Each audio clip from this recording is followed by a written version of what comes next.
the Wee Bear Bros to bring you Game 7, the last one of S15. Who will raise that Immortal Cup? Pop quiz, this is our first collective best of 7 that we share as a desk. Quick action in mid, Super Prince already at half health, Sanji as well. Quick peek at the emblems. Okay, nothing too crazy, except for Super Prince's Abyssal Arrows constantly landing in the center of the map. Time itself holds its breath for this moment in history. For those who achieve immortality, dare not be afraid of the passing of the ages.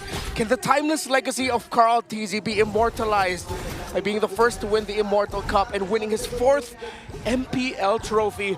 Or will Onic continue the destiny they've been writing as the gods of the game since December? This is the first time we've seen Gatot in quite a while. Yeah, he's been kind of missing, you know, for this series anyway. And it could end up being quite the pick, especially depending on Super Prince. Like, you guys saw his smile in the draft. Yeah. Like, this was clearly, a choice between him and, of course, the coaching staff behind him to go ahead and lock this in with confidence. We know that... Oh, Brusco charging on in. An arrow to go with it. JP backing out, flickering through. Tempest Ablaze by King Kong. Another false engage. An arrow by Super Prince. Like Kung Fu Masters. These two just keep going. Clutch flick, clutch battle spell, and Super Prince showing why he's been deemed the monster mage on this Selena, keeping Team Liquid Philippines at bay. They are uncomfortable with their rotations in the center of the map because of all the Abyssal Arrows. It's really frightening if you've been against a Selena in your own matches. The amount of reach, technically, that she has to cause an effect here. Here's a diversion, though. Top side. Double laning that the Liquid have done. Brusco here, very low. Got that grab on him. Sanji just wailing away. Kirk goes down. Tlph goes first blood. Tlph takes down Brusco. Look at King Kong coming through. Taking down Tlph. Tempest of Blades out. 2 for 1 the exchange. Super Prince still dashing around. The shortcut still active. Tlph says, does not get to get out of there. Gets hit by Super Prince's arrow. Okay, he backs off. Tlph was in trouble. But ultimately, it leads down to some extra gold in the hands of Kelra, and this turtle still up. Super Prince delaying that means Kelra had all the time in the world to farm up even more. Tlph has a kill, but that Harith is scaling, and they have to watch out for it. So Team Liquid Philippines, let's see how they're going to play the next sequence, knowing that the Abyssal Arrow is something they really need to deal with. Here we go, turtles up. It's for the taking. TL's in position, but there's no range. King Kong secures. Not a response from Liquid. What are they planning? Liquid decide to give it up. They didn't want to take the risk. Kelra in lane, winning against Tlph so far.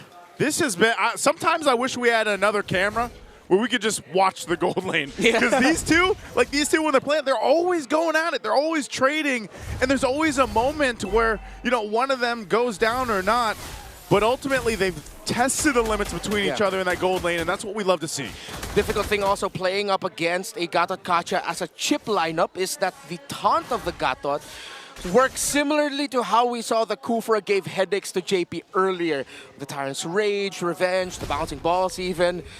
So, as always now, JP really needs to be on point. King Kong in the mid, sees Sanji. Items no clear advantages just yet, still very close in the gold. Okay, bringing it down to it again. Kind of a little bit of a breather here after everything we've seen. And we got to remember throughout the series how it's been relatively longer games. Aside, each team getting their own kind of dominating game throughout this. And both these lineups can actually provide the potential to scale up really quickly, get momentum. But the thing is, as good as Onic Philippines has been doing, kind of managing this early portion of the game, the amount of utility throughout the entire game, the mid and late especially, that the lineup that Tlph has, could actually be troublesome for Onic Philippines. So I want to see how they're going to go ahead and play against that. I mean, we're talking about a Chip and a Louis Yi. But at 5 minutes, Joseph, you got to wonder, maybe too much is too much, right? What do you do with the fact that you can fold the map and then do it again? Really, there's not much output from Tlph yet or Tlph. They do spot Kirk, force him out of that brush, and then they just do it again. They jockey for position. Turtle spawning at about 5. Center of the map, Sanji blown up. Super Prince took a lot of damage as well, though. Gold lane left relatively undisturbed. If Liquid lose this big time, it will be massive considering they're up against a Harith. So this might be the play. Send Chip with the Granger. So if Liquid lose this, they can instantly shortcut down to the bottom lane. You can see what's happening here. Yeah, you're playing around the Chip right now. They're going to put pressure here on the bottom side. Kelra knows it. Oh, Conceal's going to be used from JP. Are they going to go? Flickers in with the shortcut. The Summon Force drop. Kelra goes in, dashes through, gets taken out by Sanji. And they split out. The diversion to the exit. A feint. King Kong and Super Prince unbothered. Oheb pushes. The turtle here started up by Onic. JP can spot him. But how do they get back in? Liquid looks very good for them. All the Onic though, in full control still. Tlph cannot get close enough. Could be 100% turtles here for Onic. That seems to be the case, as it's only Sanford looking for a grab. Dashing through and around the remaining members of the Super Fam. Grabs one, the AOG, the answer by Brusco. Sanford, let's go. Kirk very low. Zaman forced by Kelra. Tempest ablaze the back line. King Kong going in. Arrow! The arrow's going to land on Oheb, and Oheb have to flicker out. The fight's still going to be able to break out, and Tlph looking for the damage here. Mr. 2K finds the Filipino Savage. Oheb! Down goes Brusco. Kirk as well. Double kill for Kiel 1. Oheb and Tlph coming up big time. The Monster Mage almost dashed the hopes of Liquid there, but Liquid held on. The man who they'll name awards after one day is hell-bent on adding immortality to his own. Damn straight. There's already a world champion named after him. Oh man, it's just in a matter of that exchange, you get a nice lead for Tlph. They can now build on this. Yes, they lost the turtles, the objectives at first, but that shows that their fighting prowess is playing around that utility, is playing around punishing Onic Philippines if they're not able to take care of who they need to. And right now, a lot of the times, that's Kelra. He's got to be able to stay alive and farm up on this Harith. And slowly but surely, I think I see the mad genius behind Coach RC's draft, behind Liquid's plans here. They want to rope a dope, not just in team fights, but across the map. Takes 10 damn hours to fly to Riyadh from the Philippines. If you can shorten travel time within the Land of Dawn in the best of 7 grand finals, you take that. They're already thinking about the flight. We want to rotate the map, we do it quicker. They've been there too. If only we had portals in real life, you know? I wish. And shortcuts that we could just drop down. We'd still end up in the economy version though. Hey, I'll take that over just actually traveling. But going back to the game right now, it's still nothing too devastating for Onic Philippines. It's a 2,000 gold deficit. The Lord is coming up. They have somewhat control. I mean, at least they got the one turret down on the top side. Blitz. But it's Tlph just blitzing the Lord here. It's holding at half health. Oh, their only hope is if King Kong dashes in, looking for that angle. Tlph with the retribution. Down goes Brusco. It's looking ugly for Onic. They know that that's the truth of the situation. They back off. King Kong was blocked by JP. The overtime and the crash course by the Chip stopped him from being in retribution range. Remember the fact hanging over Onic's heads. JP has never lost to Onic Philippines in the grand finals of MPLPH. To add to that, Tlph, Liquid as a whole is leading in Lord takes. Lord control through the roof. And now they're going to steal away King Kong's purple. They're taking everything here. Just in what I thought wasn't too bad of a situation for Onic Philippines based off everything that Lord and everything they're taking in the jungle. Onic Philippines is going to find themselves with their backs against the wall at this point, under the 10-minute mark already. And we've seen this earlier in the series. They're going to have to go ahead and buckle in and get ready to just buy time here. This Lord is making its way. They're going to have to deal with it. King Kong took some of that damage. Shield is going to pop and clear out the Lord here, but they're going to lose some of the tier 2 turrets. Carl actually forced the Tempest of Blades out. Oh, entry by Brusco! Through an arrow, AOG clocked in. Down goes Brusco. A grab from Sanford. Goes off of cooldown in just a wee bit. Another holy defense. Pop. Costly play by Team Liquid. This means that they have a chance of actually starting to break inhibitor turrets. The window is starting to close for the gods of the game as the cavalry is inching ever closer to climbing Olympus and reclaiming what was once theirs. Tlph, 2 shields down of Onic Philippines' base, just eyes them out just outside of the walls. They've got not much else to take except maybe that shield up top, but they might just have to reset. Again, Tlph knowing they have to take the discipline route. As stampede as they can be, they still have to respect what Onic Philippines can do, but look at the disparity in the items here. Okay. Only up to a Thunderbelt Dreadnought armor for that Gauntlet Kacha. Not a lot of magic defense items for Onic, and that's a problem because the low Yi is one of the main damage sources that Team Liquid has. Same goes for the little bit of magic damage dealt by a chip. They have some Radiant armors to answer that. But King Kong, will he get his purple buff? Got it. Secured. Threaded the needle. That was very difficult. The rest of Onic was just ready to collapse it if ever something went wrong. That's 24 seconds gone for the Retribution, though. Team Liquid should know the time, but I think it will be back, yes. By the time the objectives are up. Lord, okay, Berserker's Fury, Haskell's Endless Battle for the Ling, 3 core items also for Tlph's Hayabusa. King Kong spotted out, but not in trouble. Hate to say it, there's 2,000 gold between Oheb and Kelra. It was that play in the early game, man. Yeah.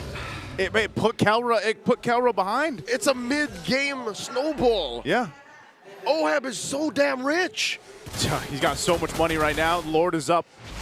Tlph will go ahead and start this up. Onic Philippines, they might have to pull something out of the bag here to make this work. An arrow's going to land, but you don't follow it up just yet. Now under half health.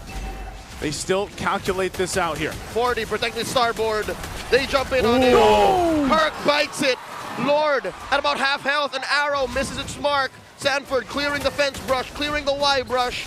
And Onic call it quits. They don't want none of this. Yeah, nothing they can do about that. Even with Kirk down, Tlph, massive lead ahead.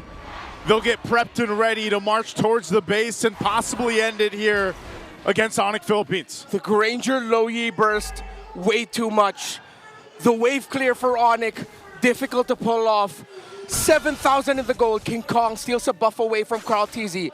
No purple for the Hayabusa, but they have the Lords, they have the minions, and they have the lead. Will they have immortality at the end of this siege? It's a big push for them.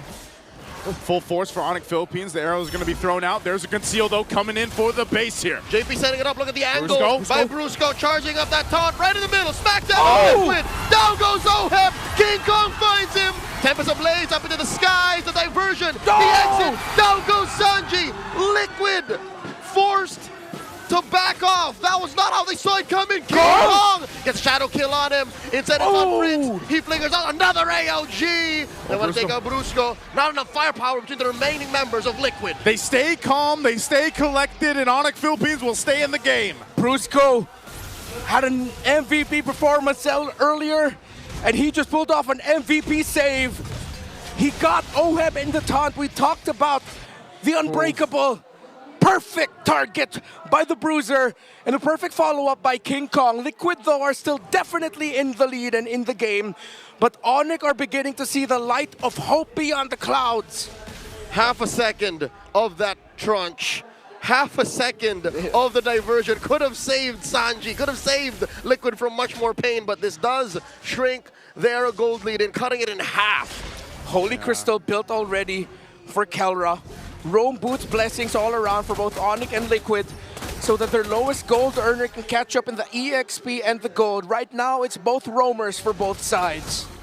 Onic Philippines bought themselves the time that they needed, but the question is, was it enough, or do they still need more? The fight for the purple buff for now, and Tlph on this side of the jungle. They know they still have a lead. They gotta calculate this though too. Tlph will go ahead and get in there. King Kong wants the purple buff to set things up for the next objective, but he'll get it. King Kong's fine. No dice. It's 40 versus the world. I think if Sanford just stepped in maybe an inch forth, maybe 2 or 3 units, that would have been a little more awkward. He could have caught the arrow instead, but I think Liquid just want to play this safe, play it clean. We're at this point where Onic is within reach and Liquid now has to be so darn careful with everything they have to do now. Kirk can only do so much, but the little bit of control in the burst coming in from the Hilda might become a difference maker. Again, especially if they could get either the low Yi or the Granger, get one or the other down, and Onic increases their chances of lifting up the Immortal Cup. Liquid, they have to play the best dance the best game they've played in a while if they want to end this before the 20-minute mark. This is so tough. Again, a lot of this relying on Kirk. Kirk can't get caught out here and taken down or dragged out. Brusco popping the conceal again. Little unbreakable charge, but it's just Stanford that they spot out. They'll go for a reset for now. Not the ideal angle for either team just yet. Fool me once, shame on you. Fool me twice, shame on me. I think Liquid heard the conceal play and just dispersed and looked for another entry. You have two ways to potentially end it if you're Liquid. Lord brute force or do it again.